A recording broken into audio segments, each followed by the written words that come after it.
تو انہوں نے کہا کہ جمہوریت کے اندر تو 4-5 قسم کے نظام ہوتے ہیں، انہوں نے ان نظاموں کی وضاحت نہیں کی۔ جمہوریت کے اندر بھی تو 3-4-5 قسم کے نظام ہیں، خالی ایک نظام تو موجود نہیں ہے۔ جمہوریت کا مطلب کیا ہے؟ اصل میں صرف جمہوری نظام کہہ دینا کافی نہیں ہے۔ جمہوریت کا مطلب یہ ہے کہ تمام شہری آئیڈیلی ان سب کی اس میں رائے شامل ہونی چاہیے، اس میں ان کی جو بات ہے وہ سنی جانی چاہیے، ان کی ریپرزنٹیشن ہونی چاہیے، نہ صرف یہ کہ وہ ووٹر ہوں بلکہ وہ امیدوار بھی کھڑے ہو سکیں جو نظام ہے اس میں۔ تو یہ بہت ہی مشکل کام ہے۔ ہم تو سوشلسٹ نظام کی بات کرتے ہیں کیونکہ سوشلسٹ نظام جو ہے وہ ایک معاشی اور سیاسی نظام ہے۔ معاشی نظام اس طرح سے کہ اس میں لوگوں کو تمام وسائل پر اور تمام مواقع پر برابر کی دسترس ہو۔ اس کا مطلب یہ ہے کہ ملک میں جو بھی بنتا ہے، ملتا ہے، اگتا ہے، وہ سب کا سب جو ہے اس پہ سب کی دسترس ہو۔ اور دوسری بات یہ کہ جو مواقع ہیں اور اس میں سیاسی نظام میں حصہ لینے کے مواقع بھی شامل ہیں۔ ظاہر ہے کہ تعلیم اور باقی شعبوں میں تو مواقع ملنے ہی چاہیے،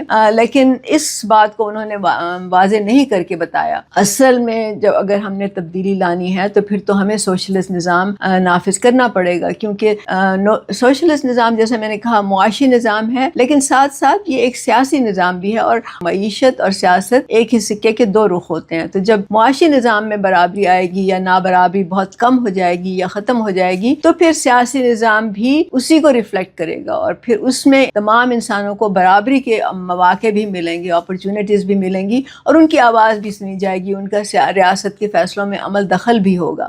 تو اس وقت تو کہیں پہ بھی، چاہے آپ امریکہ کو کہہ لیں جو کہ کیپٹلزم کا گڑھ ہے، وہاں پہ نہ جمہوریت ہے، اور نہ بھارت میں جو کہتے ہیں کہ یہ دنیا کی سب سے بڑی جمہوری ریاست ہے، وہاں پہ بھی جمہوریت نہیں ہے۔ آپ نے دیکھ ہی لیا ابھی جو وہاں پہ کاکروچ پارٹی نے جو کچھ بھی کیا۔ اس کا مطلب تو یہی ہے نا کہ لوگ وہاں پہ مطمئن نہیں ہیں، خوش نہیں ہیں۔